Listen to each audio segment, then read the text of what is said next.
জামাল উদ্দিন এই প্রশ্নটি করেছেন ময়মনসিংহ গফুরগাঁও থেকে। উনি লিখেছেন যে মোহতারাম, ইদানিং সড়কে বাইক বেড়ে গেছে। সড়কের কিছু আদব আছে, রাস্তায় চলাচলের কিছু আদব আছে, এই আদবগুলো আমরা কেউ ফলো করি না।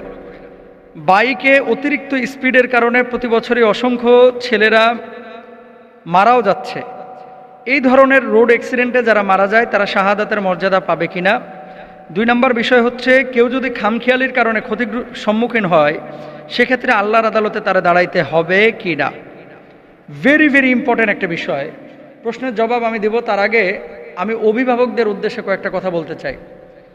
বাংলাদেশে বাইকের ব্যবহার কিন্তু এখন বাড়ে নাই, বরং অনেক কম, মানে এখন কমে নাই, বরং অনেক বাড়ছে। ঢাকা সিটির ভিতরে এবং এলাকা ভিত্তিক বিভিন্ন অঞ্চলেই কিছু বাইকার আছে যারা স্থির, আর কিছু বাইকার ভাই বাইকে উঠে এরা অস্থির, এগুলো মরেও বেশি। মনে রাখবেন, তাড়াহুড়া এটা শয়তানের পক্ষ থেকে, আর যে কোনো কাজে স্থিরতা এটা হচ্ছে আল্লাহ সুবহানাহু ওয়া তাআলার পক্ষ থেকে। আলহামদুলিল্লাহ সবাই বলেন। যে কোনো কাজে স্থিরতা এটা হচ্ছে আল্লাহ সুবহানাহু ওয়া তাআলার পক্ষ থেকে আসে, মানে এটা একটা বিশেষ গুণ। আর অস্থিরতা এটা শয়তানের পক্ষ থেকে আসে, ওয়াসওয়াসার কারণে হয়ে থাকে। বাংলাদেশে যে পরিমাণ মোটর সাইকেলে দুর্ঘটনা ঘটছে, বেসরকারি সংস্থা রোড সেফটি ফাউন্ডেশনের এক গবেষণায় দেখা গেছে, সংস্থাটির দাবি গত 5 বছরে মোটরসাইকেল দুর্ঘটনার হার বেড়েছে 16%। আর এসব দুর্ঘটনায় মৃত্যু হার বেড়ে 54.81%। দেখেন 2023 সালের একটা জরিপ, 2023 সালে মোট 6,911টি সড়ক দুর্ঘটনায় নিহত হয়েছেন 6,524 জন। এ সময় আহত হয়েছেন 11,407 জন।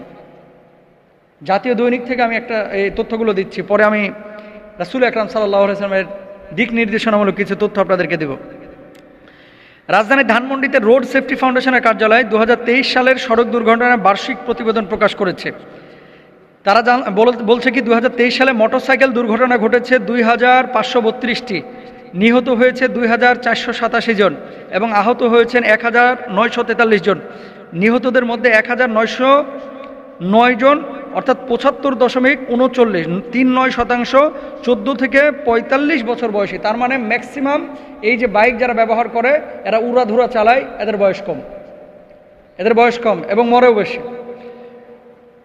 2019 সালে 1,189টি মোটরসাইকেল দুর্ঘটনায় নিহত হয়েছিলেন 945 জন। তার মানে কি, আগে ছিল 34%, পরে হলো 38%, এরপরে হলো 54%।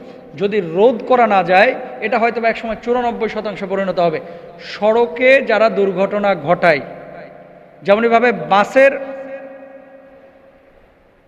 এমন কিছু ড্রাইভার আছে যারা অস্থির, ট্রাকের এমন কিছু ড্রাইভার আছে যারা অস্থির, প্রাইভেট কারে এমন কিছু ড্রাইভার আছে যারা অস্থির, এবং বাইকার এমন কিছু আছে যারা বাইকের মানে উঠলেই মনে করে যে আমি বুরাক পাইছি, এখন উড়াধুরা চালা।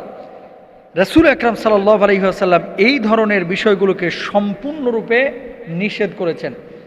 নিজেও কারো ক্ষতি করবেন না, লা দিরারা ওয়ালা লা, আল্লাহ রাসূল সাল্লাল্লাহু আলাইহি ওয়াসাল্লাম বলেছেন, নিজেও তুমি কারো ক্ষতি করবে না এবং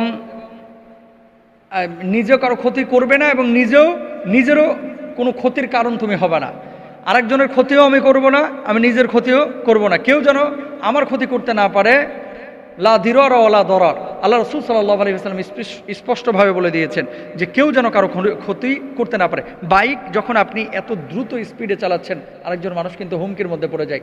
বাবা মাকে বলবো, সন্তানের সব আবদার কিন্তু মেটাবেন না।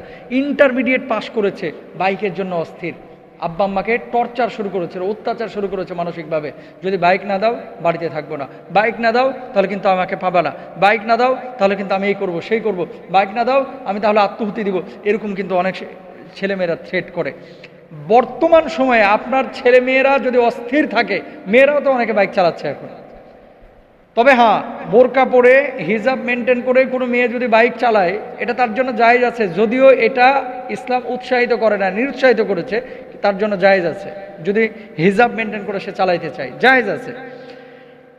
মেয়েরা আলহামদুলিল্লাহ ছেলেদের মতো উড়াধুরা বাইক চালায় না, মেয়েরা কিন্তু স্মুথলি এবং ধীরস্থিরভাবেই বাইক চালায়। ছেলেরা যারা উড়াধুরা আপনারা বাইক চালান, যদি এ অবস্থায় কেউ মারা যায় অনিচ্ছায়, ধরেন অ্যাক্সিডেন্টের কোনো চিন্তা ছিল না, উদাসীনতা ছিল না, অ্যাক্সিডেন্টে আপনি মারা গিয়েছেন, অবশ্যই আল্লাহ সুবহানাহু ওয়া তাআলা এক্ষেত্রে হুকমান শাহাদাতের মর্যাদা দিতে পারেন। কিন্তু আপনার খামখেয়ালির কারণে আরেকজনের ক্ষতি করেছেন, আরেকজনের উপরে জুলুম করেছেন, আরেকজনের উপরে আপনি হামলে পড়েছেন, সেক্ষেত্রে কিন্তু আপনি শাহাদাতের মর্যাদা পাবেন না। বাপমাকে বলবো, বাইক না কিনে দিয়ে ছেলেদের হাতে মেয়েদের হাতে বই তুলে দেন। যদি দেন তাহলে এই ছেলেরা এই মেয়েরা কিন্তু বই পড়ে মানুষের মতো মানুষ হবে। বাইক যারা কিছু কিছু ছেলেরা আছে ওই যে মাওয়ার দিকে যায় দেখি রাত্রিবেলায়, মাওয়ার দিকে বিশেষ করে হলিডেগুলোতে, ছুটির দিনগুলোতে, ভাই রাত্রিবেলায় যে মানে হুন্ডা চালায় 120 130, এটা তাদের কাছে স্বাভাবিক গতি, মরেও কিন্তু তারপরেও কিন্তু এই কাজ করতেছে। তো আপনি আপনার ছেলের হাতে বাইক তুলে দিয়ে মূলত আপনি তাকে মৃত্যুর দিকে ঠেলে দিচ্ছেন। এটা প্রয়োজনীয় জিনিস, যারা ব্যবহার করবেন স্থিরভাবে ব্যবহার করবেন। রাসূল আকরাম সাল্লাল্লাহু আলাইহি ওয়াসাল্লামের হাদিস, নবীজি সাল্লাল্লাহু আলাইহি ওয়াসাল্লাম রাস্তার কিছু আদবের কথা বলেছেন। 1 নম্বর হচ্ছে ধীর স্থিরভাবে চলতে হবে, 2 নম্বর হচ্ছে সামনে ঝুঁকে চলতে হবে। রাসূল আকরাম সাল্লাল্লাহু আলাইহি ওয়াসাল্লাম তারপরে আরও বলেছেন যে রাস্তায় যদি কষ্টদায়ক কোনো জিনিস তোমরা দেখো, তাহলে সেই কষ্টদায়ক জিনিসটাকে রাস্তা থেকে সরিয়ে ফেলতে হবে। রাস্তার মধ্যে অচেনা মানুষ দেখলে সালাম দিতে হবে এবং রাস্তায় এমনভাবে চলতে হবে যে আমি কারো ক্ষতির কারণ হব না। তারপরে কোনো অন্ধকে দেখলে প্রয়োজন মতো তাদেরকে সাহায্য করতে হবে, পথ হারাকে পথের সন্ধান দিতে হবে। নেতৃস্থানীয় ব্যক্তি হলেও তার জন্য লোকদের পথ থেকে ধাক্কা দেওয়া বা সরানো যাবে না। নবীজি সাল্লাল্লাহু আলাইহি ওয়াসাল্লামের সময় এরকম কোনো আচরণ করা হতো না। বৃদ্ধ লোকদের জন্য চলার সময় লাঠি নেওয়া সুন্নতে আদিয়া, সাধারণ সুন্নত। উপর দিকে ওঠার সময় ডান পা আগে বাড়ানো এবং আল্লাহু আকবার বলা সুন্নাত। নিচের দিকে নামার সময় বাম পা আগে বাড়ানো, সুবহানাল্লাহ বলা সুন্নাত। সমতল ভূমি দিয়ে যখন চলবেন লা ইলাহা ইল্লাল্লাহ বলাটা সুন্নাহ। সুতরাং আমার বাইকার ভাইরা যারা আছেন, আপনারা এগুলো খেয়াল করবেন। শাহাদাতের তামান্না সবার থাকা ভালো, কিন্তু আপনার খামখেয়ালির কারণে আরেকজন মানুষ ক্ষতির সম্মুখীন হবে, আপনি ক্ষতির সম্মুখীন হবেন। হ্যাঁ, আর এই জন্য শাহাদাতের মর্যাদা পেয়ে যাবেন, বরং আল্লাহর আদালতে দাঁড়াইতে হবে। আল্লাহ তাআলা আমাদেরকে বোঝার তৌফিক দান করেন। সবাই বলেন আমিন।